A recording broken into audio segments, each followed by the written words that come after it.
On a winter night when breath turned to silver in the air, the chandeliers of Ravenshire House blazed like captive suns above a sea of silk and diamonds. Music lifted from the orchestra as if it wished to escape the ceiling and find a kinder sky.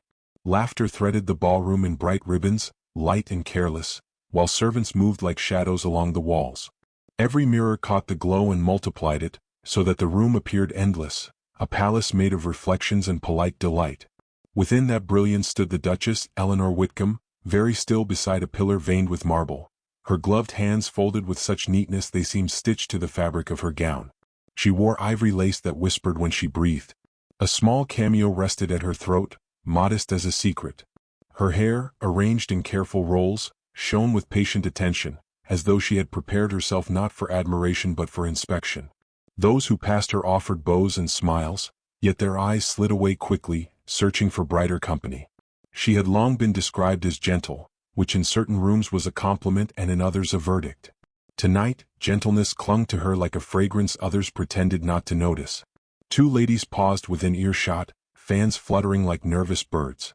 "She is very pretty in a quiet way," one murmured. "A portrait, not a presence," replied the other, kindly enough to sound cruel. Eleanor did not turn. She studied her reflection in the mirror before her and observed how well a woman could stand without seeming to exist. The orchestra swelled into a waltz. Couples drifted to the center of the floor. She remained by the pillar, the still point around which gaiety revolved. Her husband, Alexander, Duke of Ravenshire, was across the room, a figure of dark elegance among pale gowns. His posture carried the ease of a man accustomed to being admired for breathing. Laughter gathered around him as naturally as light. When his gaze passed over Eleanor, it did so without anchoring, like a boat that declined a harbor. She felt the motion of it nevertheless, a brief current that reminded her she was seen and not seen in the same moment. A gentleman asked her to dance. She accepted with a soft inclination of the head. They turned across the floor in smooth circles, the world blurring into gold and white. Her partner spoke amiably of the weather, the roads, the scandal of a cousin's engagement. Eleanor listened, answered, smiled. Her body remembered the steps even when her mind drifted toward the edges of sound, where whispers lived. When the music concluded, she thanked him with sincerity that surprised them both. Seeking air, she slipped from the ballroom into a corridor lined with mirrors and candle sconces. The noise softened behind her like a tide receding from shore. Here the house breathed differently. Footsteps echoed. Wax dripped in slow tears down the candles. She paused beside a tall window where frost traced delicate ferns across the glass. For a moment she allowed her shoulders to lower, as if setting down an invisible weight. Voices approached from the adjoining passage. A woman's laugh, low and confident, slid along the stone. Eleanor recognized the crimson satin of the lady before she saw her, a color that entered rooms ahead of its wearer. With her stood the Duke, his tone unguarded in a way it never was in public company. "She is perfectly suited to her role," the woman said lightly. "So agreeable. So very quiet." Alexander answered with a softness that carried further than a shout. "Quiet wives are blessings at banquets. They disturb nothing. They shine politely and ask for nothing at all." Their shared amusement rippled through the corridor. Eleanor felt the words land without sound, like snowflakes that concealed their cold until too many had gathered. She did not step back. She did not gasp. She listened as though the conversation concerned a stranger whose life she had once read about and forgotten. "Does she never protest?" the lady asked. "She has a talent for stillness," he replied. "An ornamental gift." The silence that followed was companionable between them. Eleanor's reflection in the mirror showed a woman composed, eyes clear, mouth calm. Something within her, long folded like unused linen, unfolded with exquisite care. She understood then that gentleness, admired in daylight, could be mistaken for absence in shadow. When the voices faded, she returned to the ballroom. No one marked her absence. She resumed her place beside the pillar, accepted another glass of champagne she did not drink, and allowed the evening to proceed as if nothing had shifted. Yet the music now sounded distant, as though played from the bottom of a well.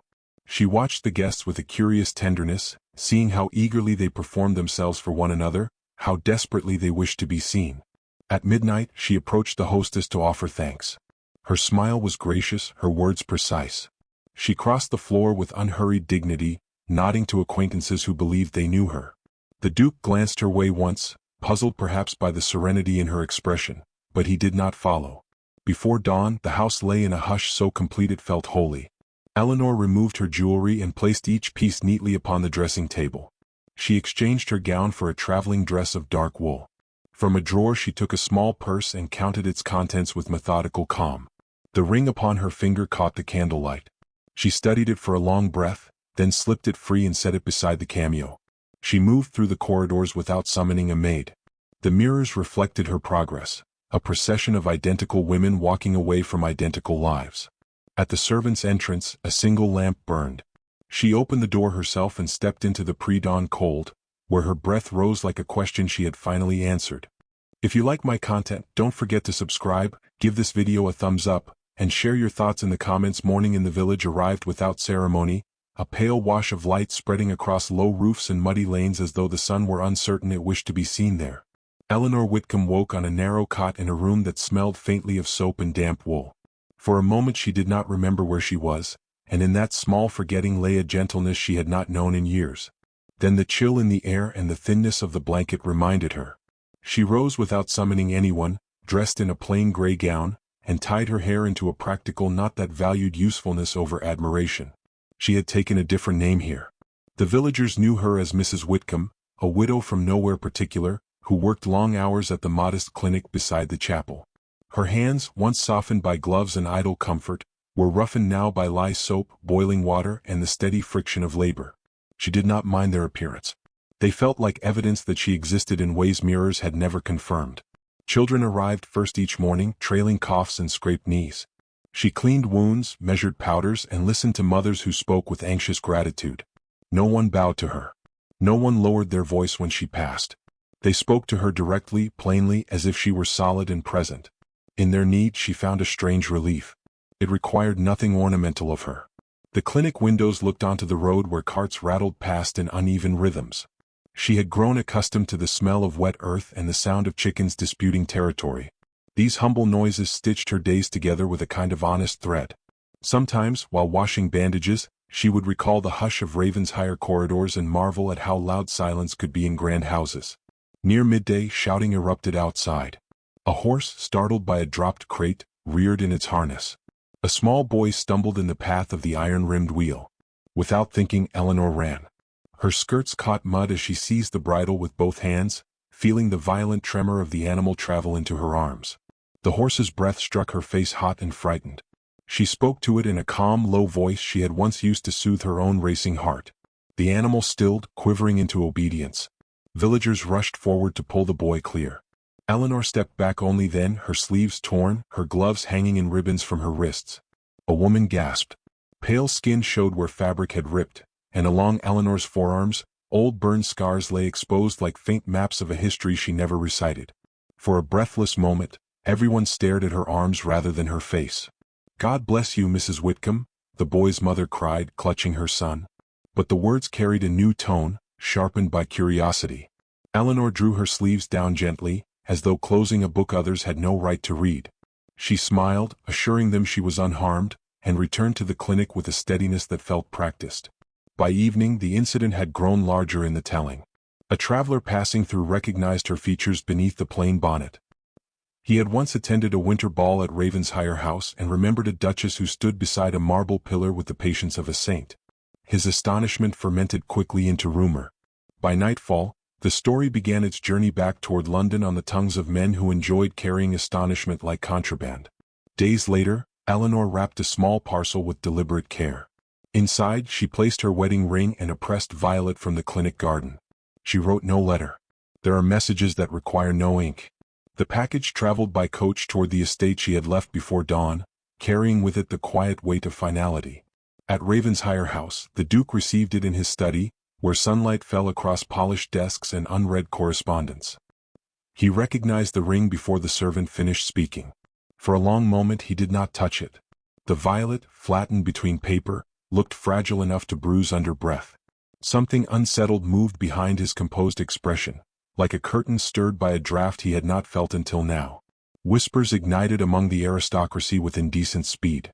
A duchess working among villagers? Living under another name? The scandal tasted irresistible. Invitations paused mid-delivery. Conversations bent toward the topic with avid hunger. Some declared it madness. Others called it theatrical piety. None imagined the simple truth: she had gone where she could be seen without decoration.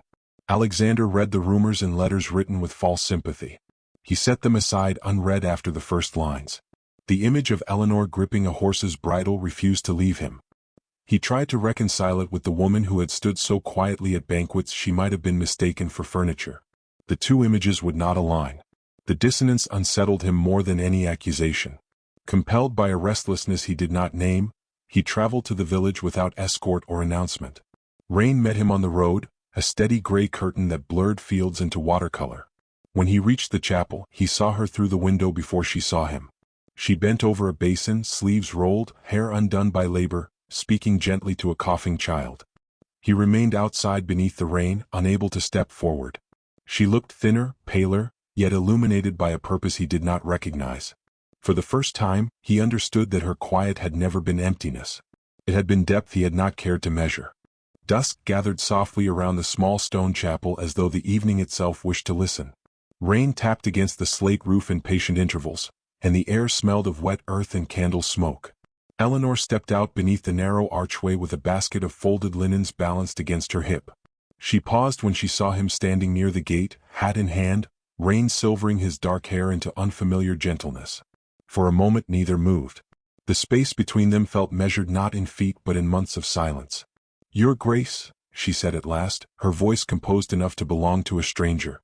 "Eleanor," he replied, and her name seemed to surprise him as it left his mouth, as if he had forgotten how it sounded when spoken without formality. She set the basket down on the stone bench beside the door. The rain slid from the chapel eaves in thin streams that stitched the quiet together.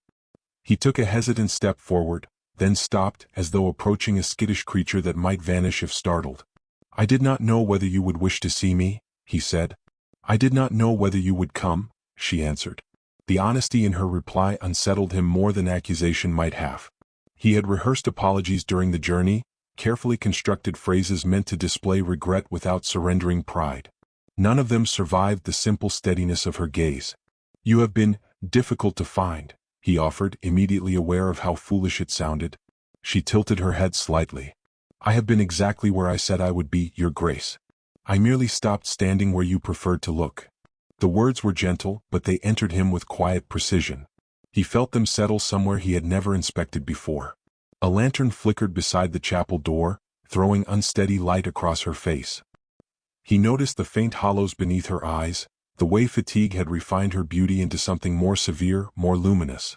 Her sleeves were rolled to the elbow, and he saw again the pale maps of old scars along her forearms. They startled him more now than they had through the rain. "You are hurt," he said. "These are old," she replied calmly. "You have seen them before. You simply did not notice." He had no defense against that. The rain filled the silence with a soft, relentless sound. "I received your parcel," he said after a moment. "The ring. The flower. I thought you might prefer objects to explanations," she said. "They are quieter." He swallowed, feeling the unfamiliar weight of shame press into his chest. "I deserve an explanation." She studied him as if considering whether he deserved anything at all. "I heard everything that night," she said. "Every word spoken in the corridor. I remained very still so as not to disturb your amusement." The memory struck him with such clarity he felt physically unsteady. He remembered the corridor, the laughter, the easy cruelty disguised as wit. He had not imagined an audience. "I was careless," he said hoarsely. "You were comfortable," she corrected. "There is a difference." Her voice did not rise. It did not need to. Each word rested between them with deliberate care. "I did not know you felt so," he faltered, searching for a word that would not betray his ignorance. "So present," she supplied quietly. "That is often the difficulty with quiet people, Your Grace. We are mistaken for absence." He looked at her then as though truly seeing her for the first time, not as a figure placed beside him in rooms, but as a mind and heart that had endured him with patient dignity. The realization humbled him in a way he had never experienced. "I searched for you," he said. "When you left, I searched everywhere." She nodded faintly. "You never truly looked before." The rain began to lessen, thinning into a soft mist. Somewhere inside the chapel, a candle guttered. The world felt reduced to the space beneath that archway, where pride and gentleness stood facing one another without disguise. "I was proud," he admitted. "Proud of my house, my name, my ease. I believed admiration was the same as respect. I see now how mistaken I was. She watched him with an expression that was neither forgiving nor condemning, merely attentive. And what do you see now? I see that I placed you in a room and called it a life. The confession seemed to cost him something real. She drew a slow breath, as though steadying herself against an emotion she refused to display too quickly. I did not leave to punish you, she said. I left because I discovered that silence, when misunderstood, becomes a prison. I wished for once to be absent indeed. The words echoed gently between them, carrying the weight of months lived apart. A child's cough sounded from within the chapel. Eleanor glanced toward the door instinctively, then back to him. He noticed how her attention moved now, how instinctively she belonged to the needs around her. May I walk you home? He asked quietly. She hesitated. Not out of fear but consideration. Finally she nodded. They walked along the narrow path toward the small cottage she occupied behind the clinic. Mud clung to his polished boots and he did not complain. The air smelled of rain and wood smoke. For the first time in his life, he walked beside his wife without servants, without witnesses, without the armor of society. I do not know how to ask what I must ask, he said after several steps. Then do not ask, she replied. Listen. He fell silent, and in that silence he became acutely aware of her presence. The steady rhythm of her breathing, the measured pace of her stride, the quiet strength that had always been there beneath his inattention. I am not the woman who left Ravenshire House, she said softly. And you are not the man who watched me leave. Whatever happens now cannot be a return. It must be a beginning. He felt the truth of it settle into him with surprising relief. Then allow me a beginning, he said. They reached her door. A single candle burned inside, visible through the thin curtain. She turned to face him fully, the light outlining her profile in warm gold. You may begin, she said, by understanding that I will never again be ornamental. He met her gaze without flinching. I would not dare ask it of you. For a long moment they stood there, the past hovering like a ghost neither invited nor dismissed. Something fragile and dangerous moved between them, not yet forgiveness, not yet reconciliation, but the possibility of both. Inside the cottage, the candle flickered as though stirred by their unspoken thoughts.